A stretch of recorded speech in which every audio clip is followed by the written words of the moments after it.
As a training manager who recruits many young people into the industry each year, and as a Generation Y myself, one of the issues I'm particularly interested in is how we recruit the next generation and how we adapt our training to make best use of their skills. This is something in IMEC that I've looked at in quite a lot of detail over the last 3 years or so. And what I want to do over the next 10 minutes is really give a synopsis of where I think we are and where we need to move to in the next few years.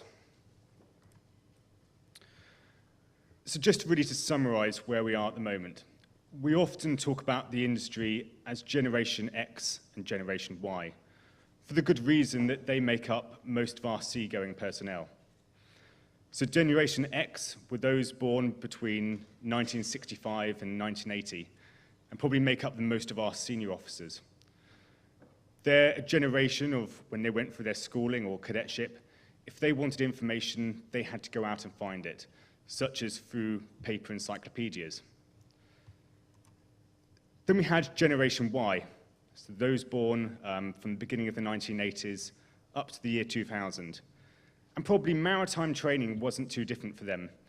Again, we perhaps still use encyclopedias, but this time through the form of things like CD-ROMs, where everything was just a bit faster. We also saw the birth of dial-up internet while at school, and this played an important part of our studies. Now, we often talk about Generation Y being the young guys of the industry, but of course this isn't exactly true. This is one of my friends, James, who I did my cadetship with. He got his command of the National Geographic Explorer at the age of 29. And this isn't an isolated case. There's a lot of young people now in command, both on the bridge and in the engine room. But this brings us on nicely to something that's happening next year. And that's that we'll start recruiting Generation Z. So the Millennials, those born after 2001. We call them the .com kids or Generation Connected because they are literally always connected. You always see them on a smartphone, and you always see them on tablets getting information. They're a generation who have been used to a much higher throughput of information than we are. Not only have they gone out to find things, but they've had information thrown at them, and they've had to sort through the information to get what they want. Now, this is an extremely exciting time, I feel, in the industry, but I think we're going to have to adapt our training methods to suit the qualities of these young people. Now, for most of us who have gone through maritime training, our methods of training were probably quite similar. We went to college, say for 3 years. We had an industry expert in the form of a lecturer telling us or passing us on their information. And then we went to sea to put it in practice. Generation Z won't necessarily adapt to training in the same way. They're going to want to see things, and they're going to want to experience things from an early level. And the good news, I feel, is that there is a lot of technology now in the marine industry that we can adopt to make this new generation very competent. And I'm going to use 2 examples. The first is gamification, which has really come up in the maritime industry in the last 18 months or so.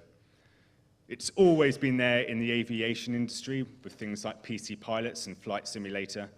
But certainly in shipping, we've really started to see these games come up in the last couple of years or so. Now, one of the issues I often get from our members about our cadets is with the collision regulations, in that they know the collision regulations well, word for word, but they can't apply them. And this is an area I think we can really use gamification. We can develop apps on iPads that have thousands of collision situations in. So over the course of their cadetships, we can put them through any scenario they want. So now we're not just teaching them words and sending them off to sea to apply it. We can give them a bit more realistic training before they sort of board their first vessel. And the other example I think we can use, which has really come up in the last year or so, is virtual reality. Now, we're still losing far too many seafarers each year in enclosed space entries. But if we go back to the traditional training methods, certainly for me, I learned how to do enclosed space entries in a classroom, I then went to sea and did some drills, which were fairly unrealistic, and then you're put into a real situation. What we can do now is purchase these headsets, and from an early stage in someone's career, in a safe classroom environment, we can put them in quite a hazardous-looking situation. We can get them to touch and feel what it is when things go wrong. And I think that if we really adapt to some of this technology, we're really going to be looking at some high competence in the future. Now, I think there's another advantage that Generation Z are going to bring to us.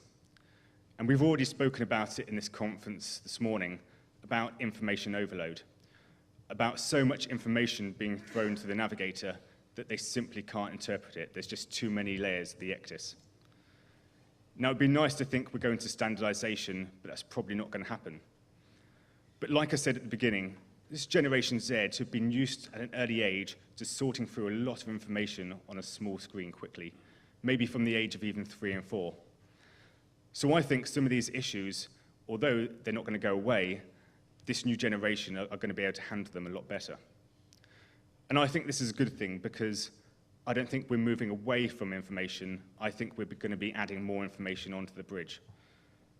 And I'll just use one example where this might happen, and in drone technology. And I spoke about drones in a conference last year that I saw them coming into the industry, and everybody was quite surprised about it.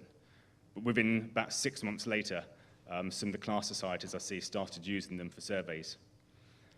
But from a commercial background or commercial perspective, I think we can use them perhaps in congested ports to send a drone out ahead of the ship to look at the situation from a bird's eye view, or even high-risk areas, sending them out in front of the vessel to look at any suspicious craft.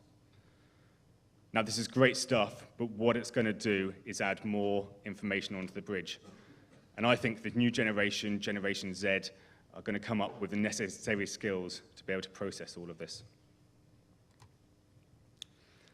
So I think it's very realistic that this is the way the bridges might look in the future. There's a lot of information thrown at the navigator, but they are a generation who will be able to process it and ultimately lead to safer operations. Now, before I finish, I just want to touch on the recruitment of Generation Z. Because like I say, they are a generation connected, and I feel that the way we need to recruit them in the future is going to differ. 10 years ago, or 15 years ago, when I joined the industry, I didn't really know what a deck officer did when I joined, and even though I went through a military school. Now that's all changed. Love it or hate it, social media has had a big part to play in it. We can now go on things like YouTube and Instagram and Facebook and see exactly what a seafarer does on a daily basis. And just to show you how powerful this is, we did an event in the Philippines in June, and 3 weeks prior to it, we advertised on Facebook that we would be at this event. Over the course of 3 weeks, we had over 500,000 people, almost 600,000 people who saw we would be at that event. And as a result, it was very popular, and we've pretty much done all of our recruitment from that one event. So I think, again, there are problems associated with social media, but if we really embrace this new technology, it's going to sort out a lot of the issues for us. Now, that is a very quick synopsis of what is quite a complex subject at the moment.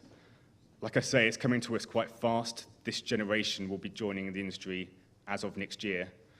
But I think if we can really embrace the skills of this new generation and adopt some of the new technology in maritime training, I think ultimately we're going to lead to very competent seafarers and a much safer industry.